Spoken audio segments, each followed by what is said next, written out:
Muy buenas noches y bienvenido a un nuevo programa de debate de este día martes 2 de septiembre, en el cual el Tribunal Supremo Electoral hizo el cierre parcial del registro electoral con 5.105.443 potenciales votantes. Estamos hablando para la elección de 1 de marzo del 2015, que ya estamos exactamente a 6 meses y hay muchas cosas todavía que el tribunal tiene que hacer.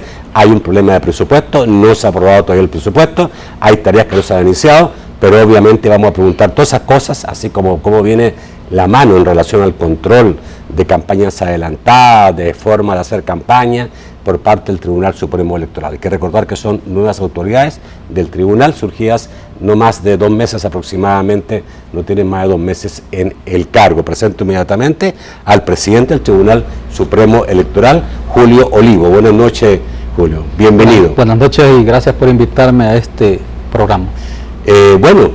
No lo conocíamos todavía, digamos, y es un placer tenerlo y bueno, esperamos, digamos, cierto, que tenga mucha suerte en esto, en esta tarea, ¿no?, que es importante para todo el país, para toda la ciudadanía del país.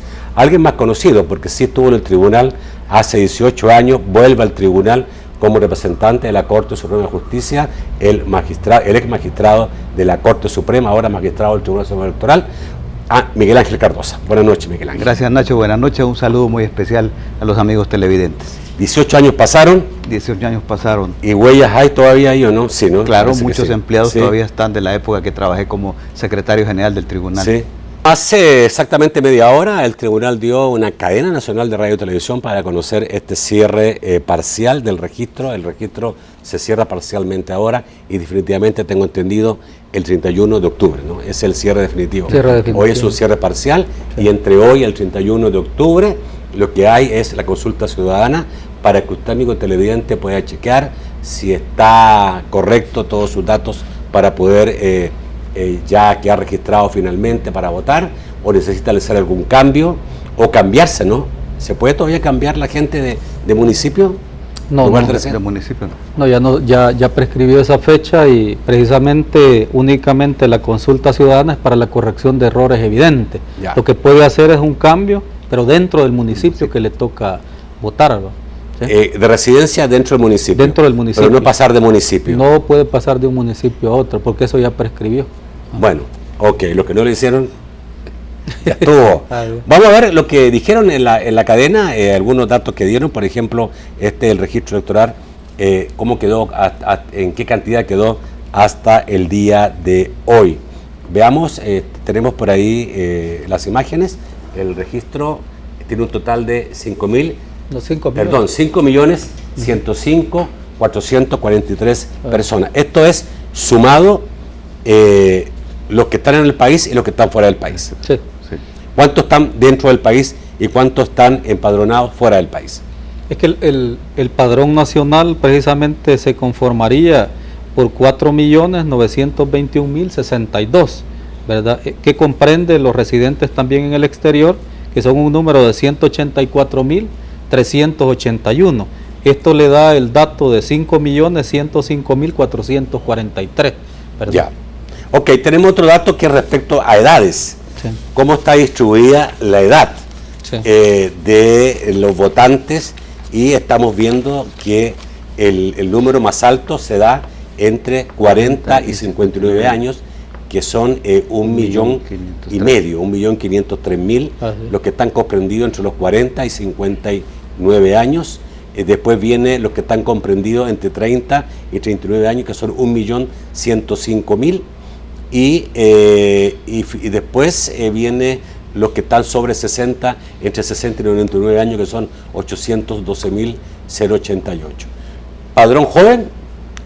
No, al no tan joven, ¿ah? No, al contrario, es una estructura muy madura, el votante salvadoreño. Pero ¿qué pasó? Porque siempre hemos dicho que los jóvenes deciden, que los jóvenes, y estoy viendo, digamos, que es alto el número, si sumamos sobre 40 años, estamos hablando de más de la mitad. Más de la mitad del padrón. Más de la mitad de la población está sobre los 40 años.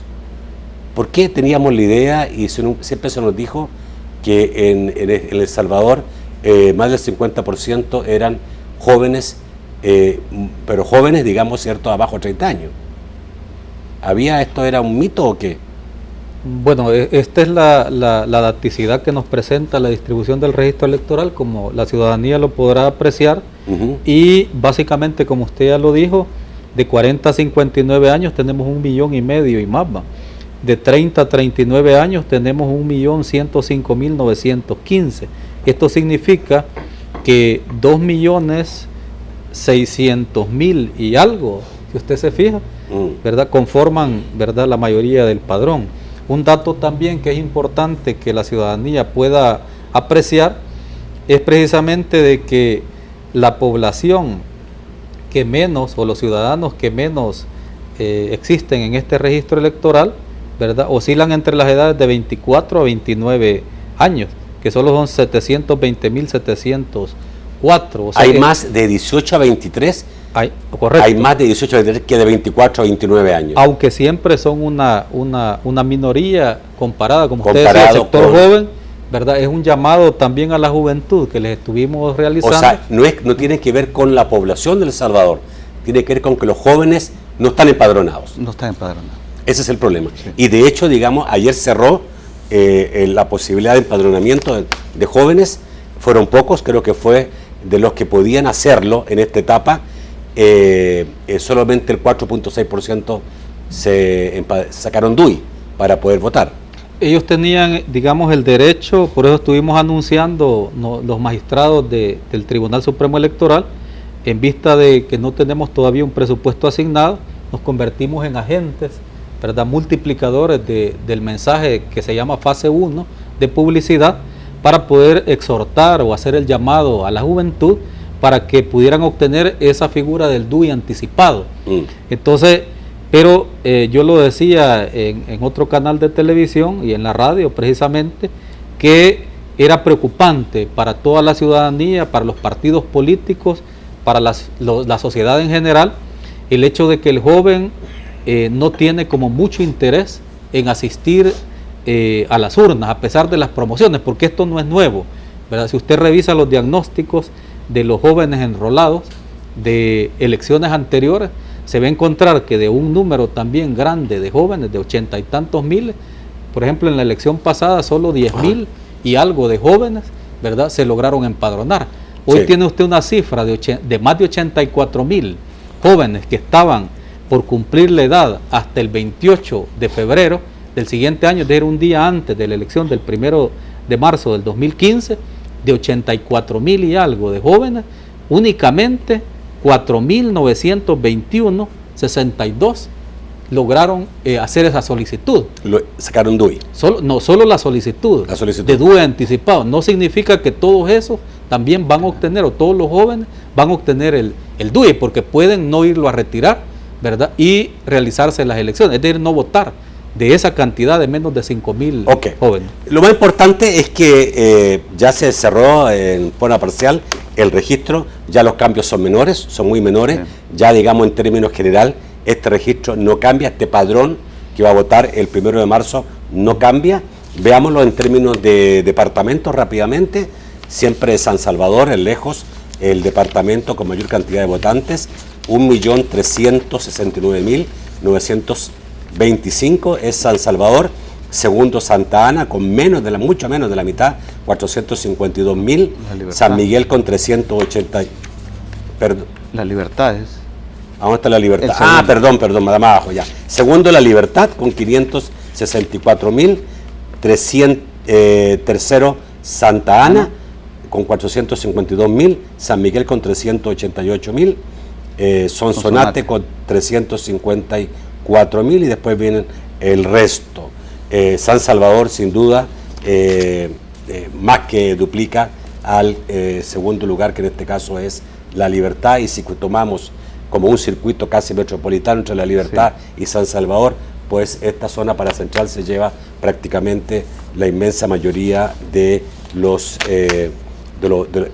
votos, ¿no? Y también sobre todo de los diputados. Bueno, aquí empieza una tarea obviamente larga, pero este tribunal que está nuevito ha empezado sin presupuesto y todavía no tienen presupuesto. Ustedes enviaron ¿Hace cuánto tiempo el presupuesto, que tengo entendido, fue un presupuesto estimado en 36 millones de dólares, que fue Hacienda, y es Hacienda el que tiene que remitirlo a la Asamblea Legislativa y aún no lo ha remitido? 36 millones, no sé para qué. a cualquiera de los dos. Bueno.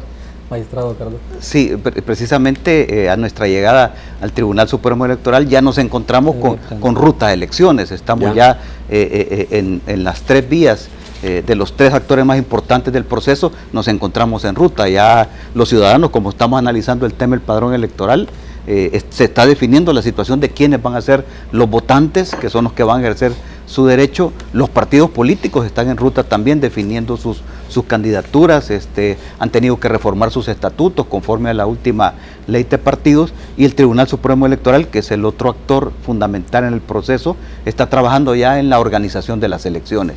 Para eso es que hemos definido un presupuesto que es un presupuesto extraordinario, es diferente al ordinario de funcionamiento, que el anterior organismo colegiado ya lo había remitido al Ministerio de Hacienda por el costo de 36 millones, con 15 proyectos específicos que conforman los 36 millones. 36 millones de dólares lo que ha solicitado, y que nosotros recientemente, en los primeros 30 días de trabajo, porque no hemos, recién ayer cumplimos 30 días de trabajo, en el primer mes de trabajo ya tuvimos la oportunidad de reunirnos con el ministro de Hacienda, le hicimos la presentación de ese presupuesto.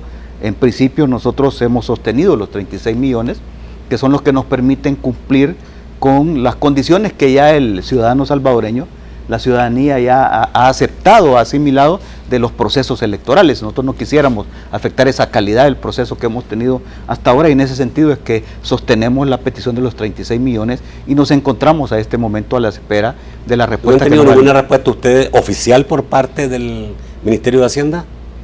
Todavía no tenemos una respuesta. Ya, pero oficial. hay una declaración que ustedes saben perfectamente bien, sí, del viceministro Roberto Solórzano, que señaló que con 20 millones estaba bien, que eso es lo que estimaba el Ministerio de Hacienda, que debía efectuarse la elección con 20 millones de dólares. Si llegara a ser así, y yo sé que ustedes temen, sí, y eso se lo expresaron a ustedes a los partidos políticos, el temor sí, de que el Ministerio de Hacienda les bajara sustancialmente el presupuesto, ¿qué pasaría? ¿Qué es lo que no se haría? ¿Qué es lo que está en riesgo? Bueno, precisamente yo digo de que bueno, nosotros nos estamos tratando de separar de la cultura del rumor, en tanto que somos un organismo colegiado, porque mucha gente nos dice, miren, allá está sucediendo esto, allá está sucediendo aquello, pero como usted ya lo indicó, no tenemos una comunicación oficial, al menos la presidencia ni el colegiado lo tiene, de parte del ministro de Hacienda, de cuánto será la asignación presupuestaria, o al menos en ese presupuesto, porque en todo caso deja de ser un presupuesto cuando ya se aprueba el decreto legislativo, en donde por ley se asigna una cantidad de dinero, que este es un presupuesto extraordinario, ¿verdad? Un presupuesto especial directamente para la elección 2015.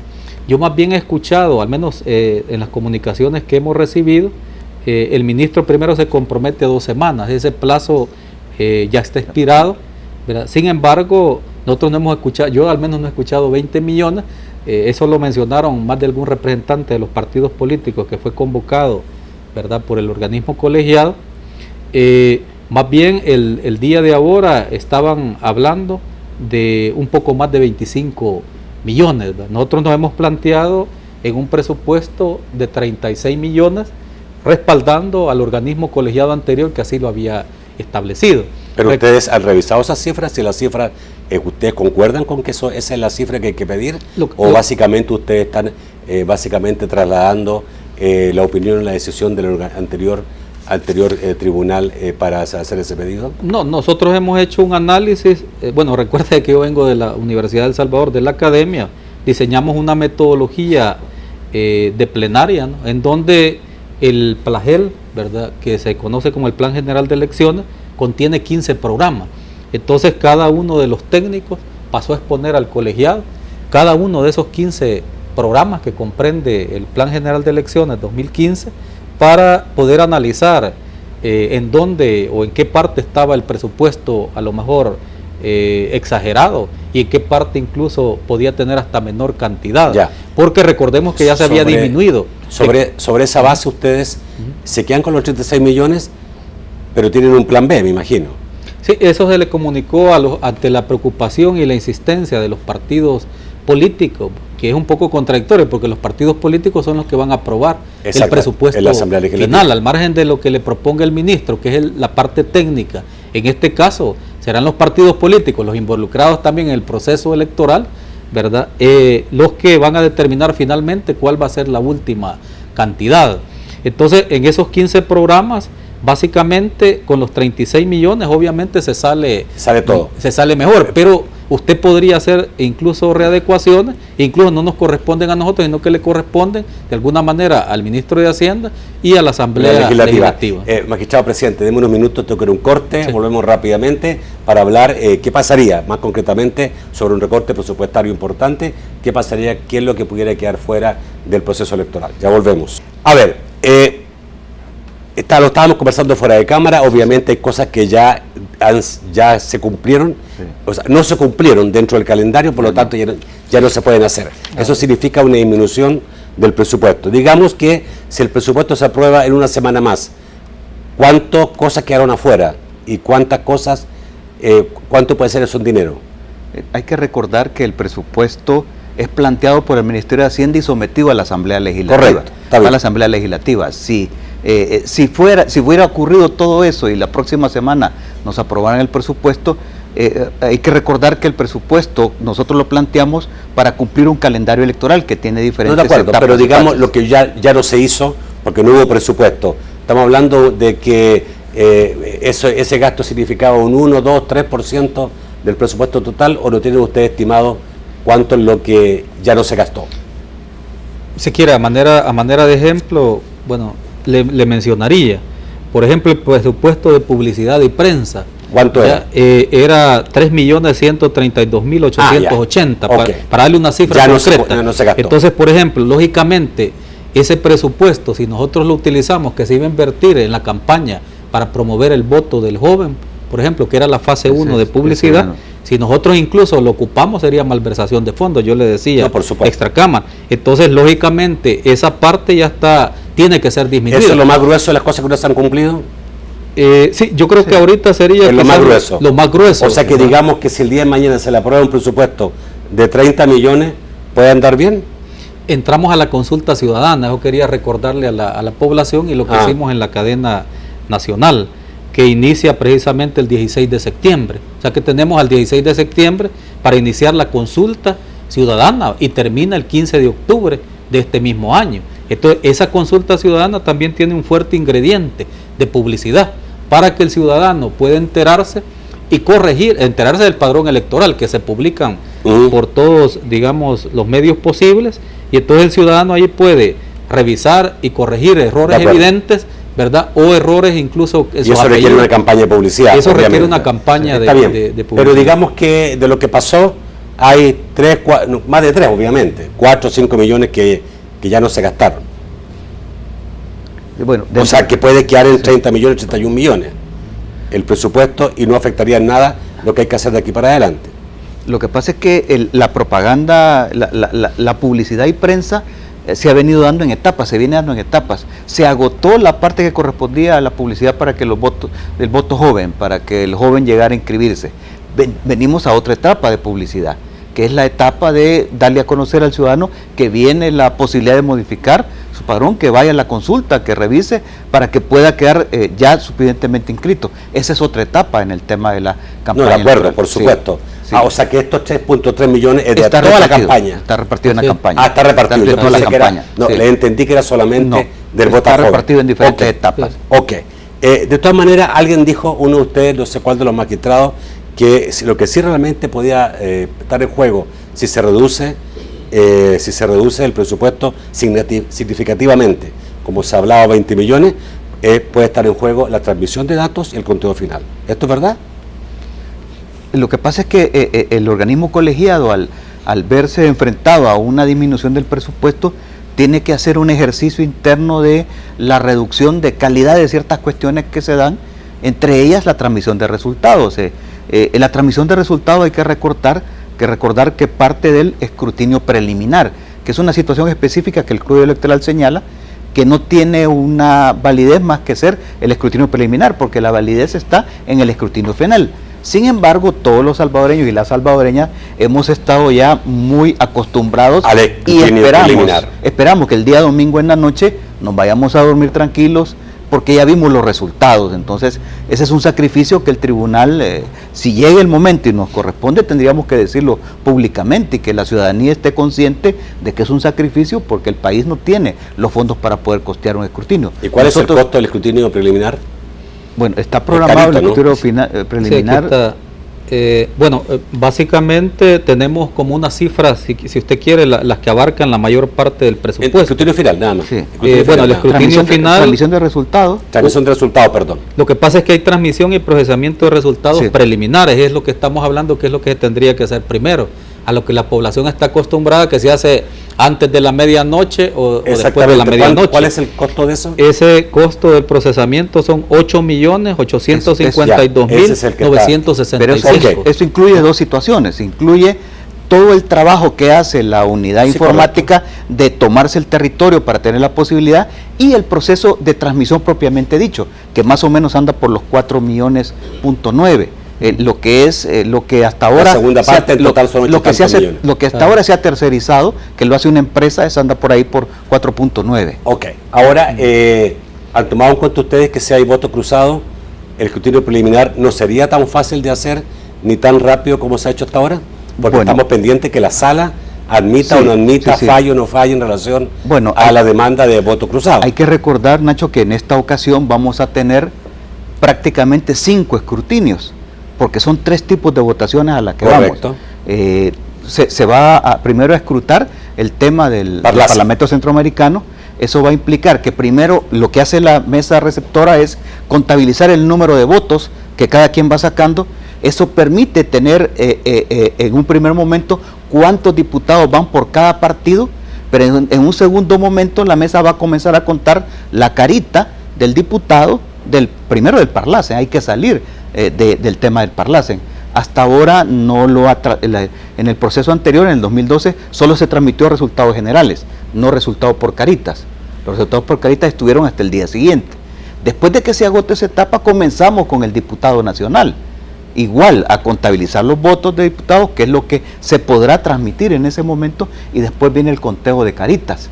Y al final vamos con los consejos municipales. O sea, es un proceso bastante largo. Ok, no va a ser una elección. Si es voto cruzado, implicaría que vamos a ir directamente a contar caras.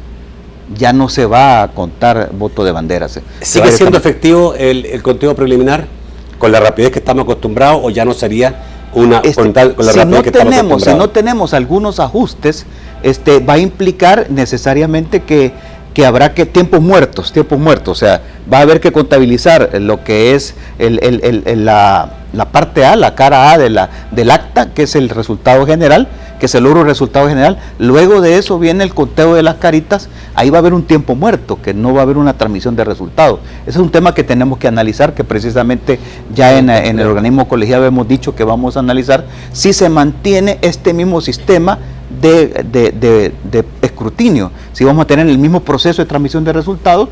Lo que hacemos en este proceso de transmisión de resultados, lo que hace la empresa que hemos tercerizado, es que capta el acta y la transmite con un proceso de seguridad, y ahí es donde se logra recuperar toda la información. Entonces eso tenemos que analizarlo, será parte del análisis que tenemos que hacer. Lo que debe tener la población plena conciencia es de que es una de las elecciones más complejas, quizás de la historia de este país, porque tenemos precisamente la elección de diputados y diputadas al Parlamento Centroamericano, además de las candidaturas no partidarias, diputados y diputadas a la Asamblea Legislativa, y tenemos también la elección de consejos municipales, en esta ocasión plurales.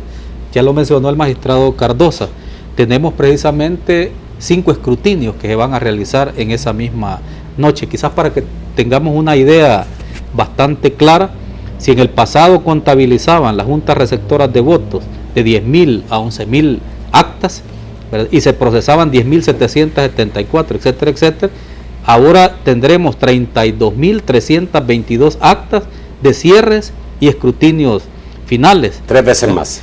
Pero además eso implica manejar 132.000 folios y algo. O sea, el escrutinio en realidad va a ser complejo. Sí. Sumémosle a esto la complejidad que pudiera representar una resolución de la Sala de lo Constitucional planteándonos el voto cruzado. Es decir, tendríamos que, además de que no tenemos presupuesto en este momento, o vamos a tener un presupuesto a lo mejor abajo de esos 36 millones, como ya se está escuchando en el ambiente, ¿verdad? Tendríamos la complejidad de tener que reorganizar prácticamente los procesos que hemos realizado hasta esta fecha. Yo no sé, digamos, si ustedes tienen alguna comunicación o ustedes pueden sugerir algunas cosas en el caso del tribunal, decirle cuál puede ser la fecha tope de la Sala de lo Constitucional, decirle para que el tribunal pueda acatar un fallo y llevarlo a cabo, obviamente. Yo no sé si ustedes tienen establecido cuál puede ser una fecha tope para que cambien las reglas del juego. El año pasado se llegó bastante tarde y hubo cambio de reglas por fallos de la Sala muy cerca de las elecciones, creo que 2 meses antes. Y ahí la Sala dijo, ya, no fallo más sobre el tema electoral, les dejo 2 meses por lo menos. ¿Se pudiera ahora tener fallos hasta 2 meses antes de las elecciones o 3 meses antes de las elecciones? Lo que pasa es que ahí tendría, bueno, lo hemos platicado en el colegiado, hay no ciertos principios sobre por ejemplo, la autocontención que debe tener cualquier tribunal, ¿verdad? Aún el Tribunal Constitucional, ¿verdad? De la Corte Suprema de Justicia, la Sala de lo Constitucional. En esa autocontención la Sala tendría que valorar, ¿verdad? De muy humilde juicio, que además tengo una demanda que ha presentado en contra de... Ya hablaremos de eso. Digamos del procedimiento. Si quiere le manda saludos por mí. Que no es en contra, digamos, de Julio Olivo, ¿verdad? Como magistrado, sino que en contra del procedimiento de la Asamblea Legislativa. Pero digamos, en ese caso, lo que tendría que plantearse la Sala, que en todo su derecho debe estar como tribunal independiente también. Nosotros no podríamos ingerir en esa independencia también judicial, así como nos gustaría que ella no intervenga también en nuestra independencia. Si debieran poder conversar sobre alguna cosa. Es un deber de la Constitución de la República, de coordinar, ¿verdad? Y cooperar. Vamos a aclararle a la población que la demanda que está puesta contra los magistrados de la Corte, de la Tribunal Supremo Electoral, elegidos por la Asamblea Legislativa, básicamente están porque, de acuerdo a la demanda, porque dicen el demandante que no hubo la suficiente análisis de las ternas presentadas por cada análisis y evaluación de las ternas presentadas por los partidos políticos, sino que la Asamblea hizo rápidamente un trámite expreso y no hizo todos los pasos que tenía que seguir. No es una demanda personal contra cada magistrado, sino contra los magistrados de la Sala, los magistrados elegidos por la Asamblea Legislativa.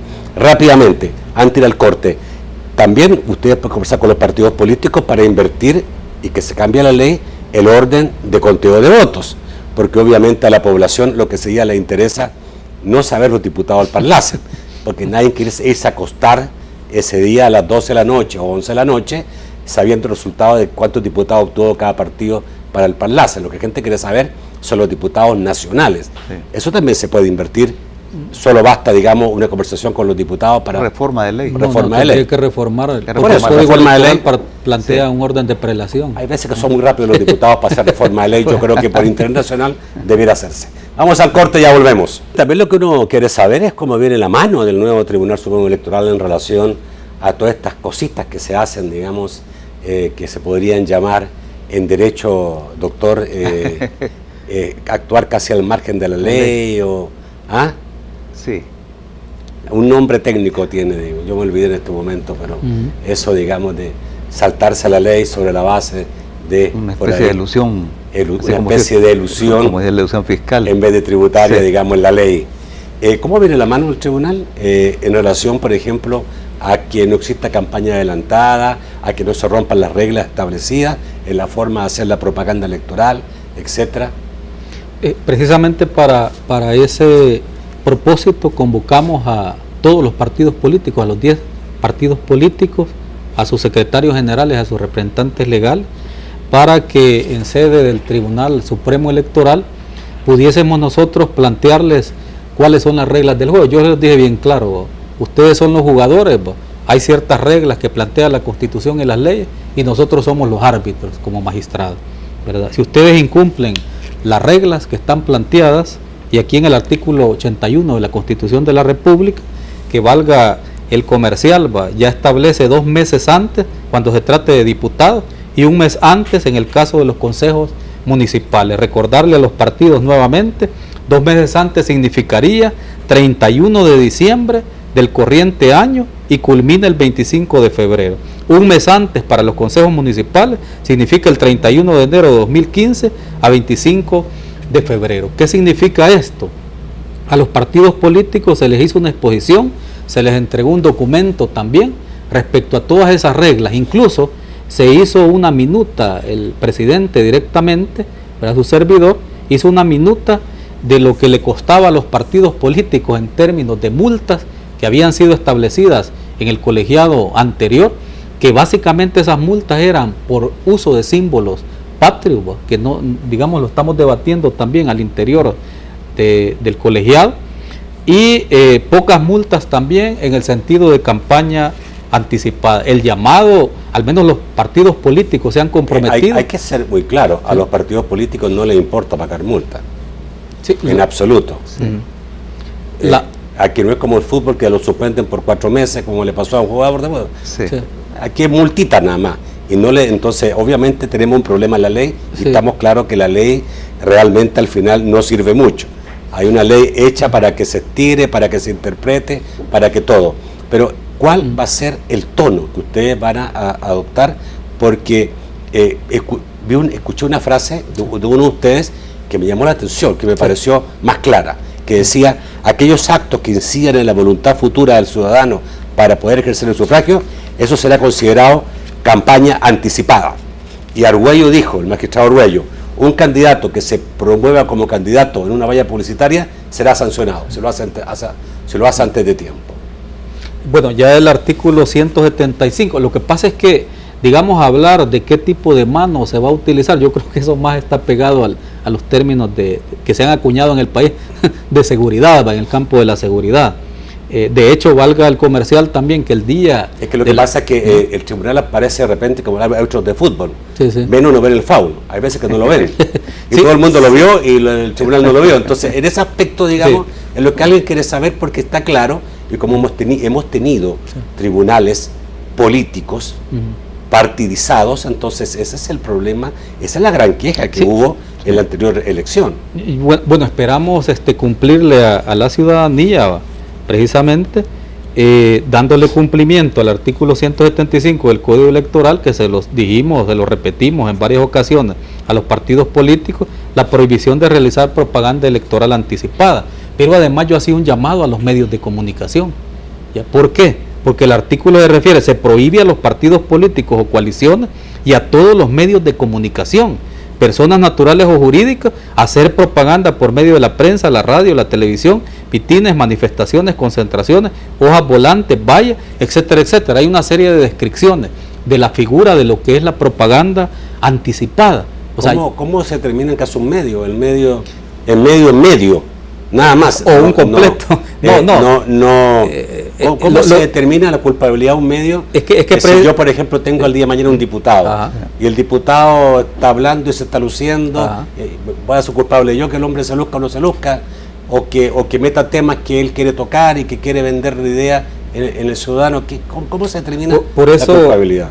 Básicamente las frases que yo he expresado es de que este tema, ¿verdad?, corresponde a una especie de cultura, ¿verdad?, política que existe en el país, provocada por la misma ciudadanía que lo tolera y los partidos políticos también que lo ejercen. Pero yo decía, los medios de comunicación, y así lo subrayó la prensa, también tienen una responsabilidad, porque si usted de repente, el ciudadano, el miembro de un partido político, está presentando sus planteamientos ideológicos, está presentando de alguna manera cuestiones internas que no tienen que ver con campaña política, porque hay que subrayar que la campaña política está permitida y es propia de la naturaleza de estos institutos políticos, de los partidos políticos. Lo que se está prohibiendo precisamente es la campaña electoral y que se realicen los plazos que ya las reglas del juego que plantea la ley ha dado. Pues, es decir, el llamado que le hacíamos a los partidos políticos precisamente es a iniciar esa campaña a partir del 31 de diciembre de los diputados y los consejos municipales el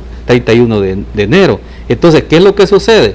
Lo obvio es que si no cumplen y si hay una denuncia ciudadana, o nosotros de oficio también advertimos que un partido político está haciendo campaña o en un medio de comunicación, usted le pregunta si va a pedir el voto o algo, usted también está involucrándose en algo que se llama campaña anticipada y donde dice el artículo 171, se prohíbe a los partidos políticos y a todos los medios de comunicación, porque los medios también tienen que unirse a esta campaña cívica, a esta campaña ciudadana, en donde todos tratemos de cumplir con la ley y la Constitución, es decir, no nos pidan solo a los magistrados del Tribunal Supremo Electoral, que de hecho juramos cumplir con la Constitución y las leyes, que nosotros sí cumplamos y comencemos a castigar, pero de repente están involucrados medios, están involucrados los principales sujetos, que serían los sujetos políticos, en este caso los partidos, o los representantes, o los candidatos, ¿verdad? Y están involucrados también empresas, etcétera, etcétera. Obviamente esto es una cuestión muy subjetiva, tendríamos que conversarla muchísimo, caso a caso, seguramente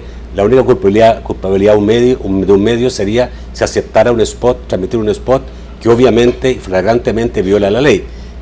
El problema es que cuando se disfrazan las cosas cuesta un poco, pero la filosofía del anterior tribunal, y quiero saberse la misma de este, era de que mientras no se pidiera el voto, todo era posible. No, esa es una visión muy reducida. Ha cambiado. ¿Verdad? Eso ha cambiado. Es una visión reducida incluso en la doctrina. Lo que pasa es que nosotros también debemos de cuidarnos de no adelantar criterios, ¿ya? En ningún medio de comunicación, porque no nos lo permite también la ley, porque entonces seríamos jueces y partes y comenzamos a discutir sobre lo que, por ejemplo, Julio Olivo, el magistrado Cardosa, va a opinar concretamente en un caso concreto. En todo caso, en términos jurídicos, utilizamos la metodología del estudio de casos, ¿verdad? Y separamos, cada caso es diferente, ¿verdad? Y utilizamos a lo mejor una doctrina diferente, pero lo que hay que advertir, puede haber normas que no necesitan, digamos, discutirse cosa por cosa. Por ejemplo, en este caso, digamos, campaña adelantada, de cuáles sí, cuáles no, eso se puede determinar perfectamente. Hay bien. normas de aplicación Como también, general. Por ejemplo, quiénes pueden hacer campaña. Sí, o sea, solo los partidos políticos, hasta cuándo puede hacer el gobierno, alguna empresa relacionada, o sea, todas esas cosas. ¿Se va a determinar? Lo que le dijimos a los partidos políticos es, y creo que es el fondo del asunto, es, bueno, para empezar, no es que vamos nosotros, como bien decía el presidente, si mano dura o no mano dura, vamos a aplicar la ley, que es lo que nos corresponde. Y como además este tribunal tiene la característica de que todos somos abogados y hay una abogada también, vamos a aplicar la ley. Y eso le explicamos a los partidos, que es el punto central, diferenciar entre propaganda electoral y propaganda política.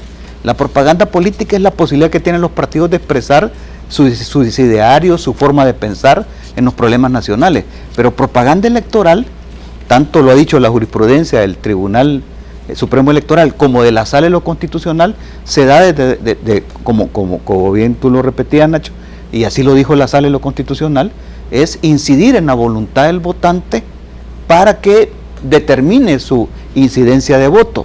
Y eso se da desde dos perspectivas, fomentando la imagen de un candidato o expresando ofertas electorales de lo que se va a hacer al momento. Ese es como el gran marco, como la regla. Sobre eso nosotros nos vamos a mover, esa fue la cancha que marcamos y desde luego, como bien dice el señor presidente, vamos a analizar caso a caso, si es que aplica o no aplica, pero de ahí para allá puede significar que nosotros estemos adelantando un criterio. Pero no hay mano dura ni mano blanda, solo hay una mano.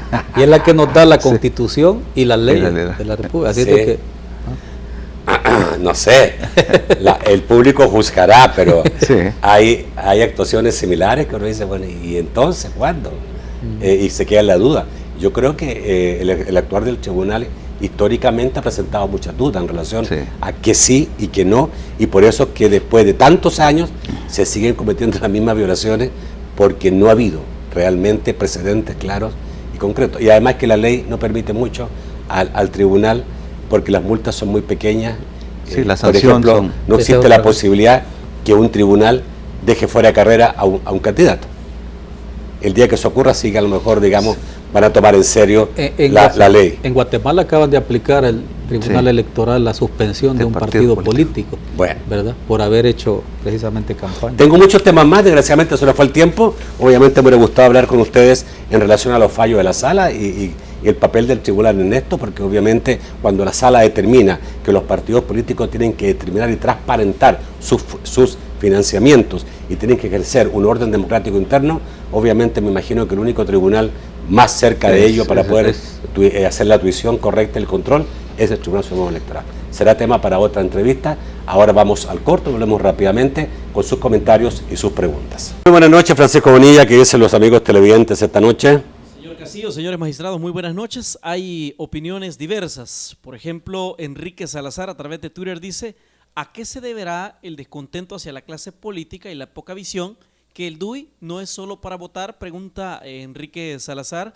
Roberto Contreras dice: no solo los jóvenes, también los ancianos, los adultos, todo este país no queremos votar, plantea firmemente. La señorita Cabrera dice: ¿no será por la falta de publicidad de parte del Tribunal Supremo Electoral para que los jóvenes supieran que podrían tramitar su DUI?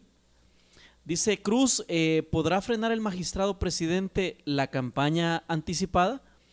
De Líderes Solidarios nos escriben y nos dicen: la responsabilidad para que los y las jóvenes se empadronen no solo es del Tribunal Supremo Electoral, es de los partidos políticos, es de todos, plantea.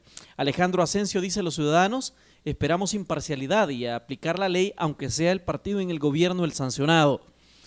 El exdirector de la Junta de Vigilancia Electoral y también hermano del actual candidato a la alcaldía de San Salvador, Walter Araujo, el señor Carlos Araujo, nos dice: el Tribunal Supremo Electoral debe valorar seriamente introducción de tecnología en apoyo al escrutinio de mesa. Es punto crítico, tiempos, dice Carlos Araujo. Alejandro Asensio nuevamente dice: los ciudadanos esperamos transparencia, ya lo habíamos leído. De Bota Joven dice: ¿cómo es posible que cierren el registro electoral? No hubo campaña de motivación para solicitarlo, quedan 80,000 jóvenes fuera, dice los señores de Bota Joven. Carlos Beltrán dice: totalmente a favor a que se dé un plazo extra, faltan 80,000 jóvenes.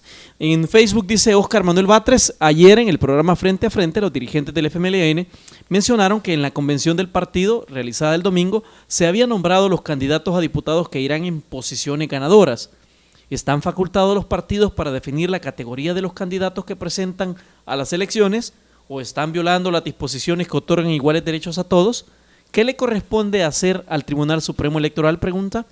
Y finalmente Ricardo Alfredo Molina dice: hay en el ambiente tanto clamor para que se tomen en cuenta los jóvenes, pero los jóvenes no quieren ser tomados en cuenta, ya que no tienen interés en al menos obtener su documento de identidad, y eso que es de choto, dice Ricardo Alfredo Molina. Vamos a ir al estudio para las respuestas de los señores magistrados. En primer lugar, me gustaría a los magistrados exactamente del Tribunal Supremo Electoral, ¿qué le dirían ellos a la gente que les dice no queremos votar?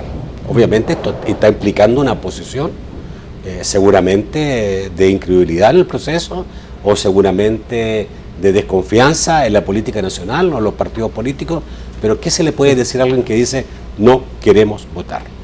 Sí, precisamente me refería a ese tema. En el caso de los jóvenes, como usted ya vio, un segmento muy, digamos, muy bajo pues, de lo que se esperaba, es decir, el papel de la juventud en este país.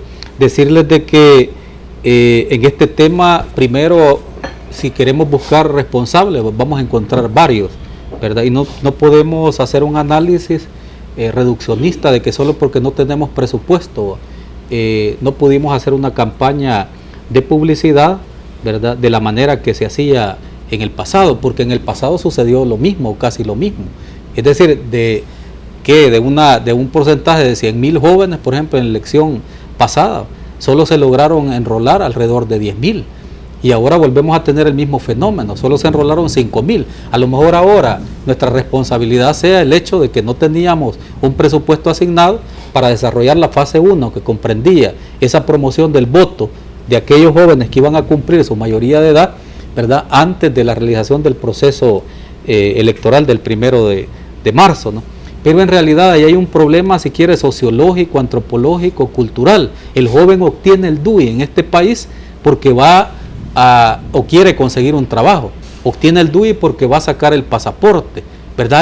Hay diagnósticos ya sobre ese tema. Entonces nosotros nos tendríamos que preguntar, no necesariamente el joven obtiene el DUI porque quiere ejercer el sufragio, ¿no?, ¿ya?, sino que lo obtiene por diferentes razones. Y eso serán responsables, si usted quiere, la sociedad en su conjunto, ¿verdad?, que no le hemos promovido ese valor que tiene el sufragio, pues el ejercicio del sufragio a los jóvenes o a los niños desde que están en el kinder. O sea que es un tema de mayor integralidad, no volver responsabilidad que en un proceso, solo porque vamos a tener elecciones, el joven debe sacar el DUI. Veamos también todos aquellos que no lo han obtenido y que tuvieron desde el mes de abril, o sea que son 5 o 6 meses que se dio de plazo, y estamos como acostumbrados a que el último día vamos a abarrotar, ¿verdad?, el tema del DUI. En el tema del DUI, ¿verdad?, se ha reclamado también la participación. Recuerde que quien extiende el DUI es el registro, el RNPN, pero a través de una empresa también que ha sido subcontratada al efecto. Ok. ¿Se podrá frenar la campaña electoral, la campaña anticipada? ¿Podrá el tribunal frenar esa campaña anticipada que siempre hemos tenido?